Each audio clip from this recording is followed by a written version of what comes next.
안녕하세요. 정치를 품격 있게 풀어드리는 정치클래스TV의 심상만입니다.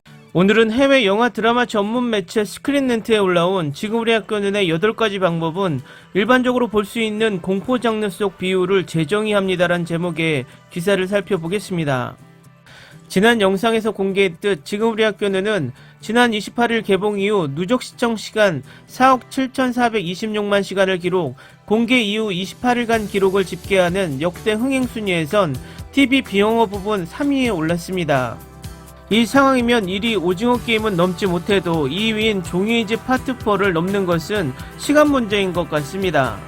이유는 플래시패트롤 직계 전체 드라마 순위에서 2위로 밀려 있어도 계속해서 탄탄하게 시청 시간을 끌어올리고 있기 때문입니다. 지금부터는 스크린렌트 기사입니다. 지금 우리 학교는 좀비 시리즈에서 자주 볼 수 있는 많은 공포 비유를 깨트립니다. 넷플릭스의 이 드라마는 독특한 스토리와 설정으로 인해 두드러집니다. 한국의 또 다른 좀비 걸작은 최근 넷플릭스의 K-드라마 히트작인 지금 우리 학교는입니다. 부산행강 킹덤과 같은 주 히트작을 쏘아올린 K-드라마는 좀비 고우 애호가를 위한 또 다른 공포 스릴러로 돌아왔습니다. 새로운 설정으로 지금 우리 학교는 이전에 좀비 프로덕션과 달리 현대적인 생존 설정에서 신선한 잔인함을 이야기해서 촉발합니다. 12부작 시리즈는 극과 극의 스토리 전개와 배우들의 몰입도 높은 연기로 큰 호응을 얻었습니다. 좀비 스릴러 드라마는 지난 몇 년 동안 엄청난 인기를 얻으면서 개선된 효과와 더 나은 줄거리로 계속해서 동일한 작업을 수행하고 있습니다. 지금 우리 학교는 이전에 본 다른 공포 스릴러 드라마와 달리 일반적으로 좀비 시리즈에 등장하는 많은 고정관념과 장면을 깨트립니다. 공포물인가 학원물인가, 공포를 좋아하는 사람들은 고전을 좋아하지만 흥미를 죽이는 것은 스토리의 예측 가능성이나 스토리라인의 반복일 수 있습니다. 일반적으로 화면에서 볼 수 있는 비유는 대본과 함께 안전하게 재생되지만 관심은 곧 사그라들 수 있습니다. 이재규 감독의 장편 드라마는 단순히 좀비 덩어리를 중심으로 전개되는 이야기가 아니라 그에 따른 성장기 스토리가 뒤섞입니다. 효상과 학생들이 전례 없는 좀비의 습격에 맞서 싸우며 이야기를 풀어가는 한편 개인의 갈등과 등장인물 간의 관계도 보여줍니다. 서바이벌 게임 안에 10대 드라마의 완벽한 조화를 이룹니다. 좀비의 향상된 버전, 좀비와 두뇌는 일반적으로 볼 수 있는 완벽한 일체입니다. 좀비는 일반적으로 개인적인 본능 없이 사람을 죽이거나 뇌와 살만을 먹습니다. 그러나 이 넷플릭스 시리즈는 다른 기반에 있습니다. 드라마의 좀비는 정신이 없고 배고픔 같은 기본 스타일을 따르지만 생존 의지가 다릅니다. 다른 드라마와 달리 이병찬 과학교사는 바이러스 발병으로 만든 좀비는 왕따를 당한 아들을 위한 실험이었습니다. 바이러스의 돌연변이는 가능한 시즌2의 분위기를 설정하는 주요 변경 사항입니다. 하이브리드 좀비도 혼합되어 있어 청력과 힘이 향상될 뿐만 아니라 재생 능력도 가질 수 있습니다. 해피엔딩이 아니다. 모든 것이 해결되는 완벽한 결말, 여자친구를 만드는 주인공, 그리고 희망찬 미래를 꿈꾸는 주인공들. 이 드라마 결말은 이것과 관련이 없습니다. 지금 우리 학교는 나열된 결말을 제외한 모든 것을 제공합니다.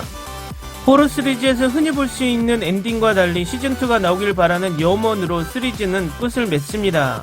이청산의 죽음과 최남나의 돌연변이 같은 캐릭터들이 등장하면서 희망이라는 단어는 결말을 설명할 수 있는 단어가 아닐 수 있습니다. 그러나 시리즈는 시즌2에 대해 팬들에게 희망을 남겼습니다. 현실적인 전투 무기 사용, 거대한 총, 폭탄, 폭발물 및 무자비한 무기는 좀비 장르에서 생존하기 위해 필수품입니다. 공포 드라마는 때때로 전투 중에 기술적으로 사용할 수 없는 고급 무기와 폭발물의 사용을 둘러싸고 있습니다. 그것은 때때로 좀비 드라마의 신선함에 의문을 제기하고 그것을 무의미하게 만듭니다. 반면 지금 우리 학교는 좀비와 싸우는 방식이 좀 더 현실적이었습니다. 학교 건물에 있는 소방호스를 사용하고 스포츠 장비가 갑옷으로 사용되는 다른 소품, 학교 주변에 널려있는 다른 소품을 사용하는 것은 각 장면을 현실적이고 공감할 수 있는 생존 수단임을 보여줍니다. 이야기 전반에 걸친 여러 악의 대상자들, 악의 대상자들은 어떤 줄거리든 매우 필요한 긴장을 조장합니다. 공포 장르의 시리즈나 영화에 우리는 적대자가 공포 요소 그 자체일 것이라고 추측할 수 있습니다. 그러나 시리즈가 그 틀을 깨고 스토리 속에서 여러 인물을 비난한다면 어떨까요? 지금 우리 학교는의 주요 전투는 좀비 자체이지만 악의 대상은 시리즈 진행에 따라 여전히 다양합니다. 처음 바이러스를 개발한 소심하고 조용한 과학교사 이병찬은 유감스럽게도 종말의 원인이 됩니다. 심지어 1차 피해자인 김현주를 가두기까지 합니다. 이병찬이 좀비 문제의 원인이기는 하지만 악역은 윤기남이 될 것입니다. 기남은 어떻게든 자신을 구하기 위해 다른 효산 학생들을 짓밟는 흉악한 깡패입니다. 좀비를 포함한 여러 악당은 확실히 이야기의 진가를 발휘합니다. 발병이 일어나는 장소, 버려진 곳이나 광야에서 길을 잃거나 유령이 나오는 으스스한 시골집, 스토리라인만큼 설정이 가장 중요합니다. 공포 장르들은 사건의 위치가 매우 비슷해 보입니다. 좀비에 관련하여 소동이 종종 지역 쇼핑몰이나 지역 놀이공원에서 발생합니다. 그 예는 좀비랜드의 놀이공원 장면입니다. 그러나 지금 우리 학교는 이런 일반적인 설정의 낙인을 깨트립니다. 3G의 시작은 바이러스 발병이 처음 시작된 학교에서 선별된 단서를 보여줍니다. 학교가 이야기의 주요 전장이 됩니다. 주연, 공포와 성장 드라마에 좋아하는 3G 전체에 걸쳐 감정, 점프스케어 및 스릴의 완벽한 톤을 설정합니다. 일반적으로 비슷한 주제의 스토리라인은 액션과 큰 스퀀시에서 더 많이 집중합니다. 그러나 지금 우리 학교는 평범한 공포 축제에 대한 보다 진화된 접근 방식을 보여줍니다. 지금 우리 학교의 주인공은 분명히 더 지적이고 더 나은 본능을 가지고 있습니다. 기본적으로 10대임에도 불구하고 그들은 특히 혼자임을 알게 될 때 회복력과 용기를 보여줍니다. 스토리 자체는 친한 친구를 잃거나 개인적인 갈등을 겪는 감정을 소중히 여기는 것에 대해 부끄러워하지 않습니다.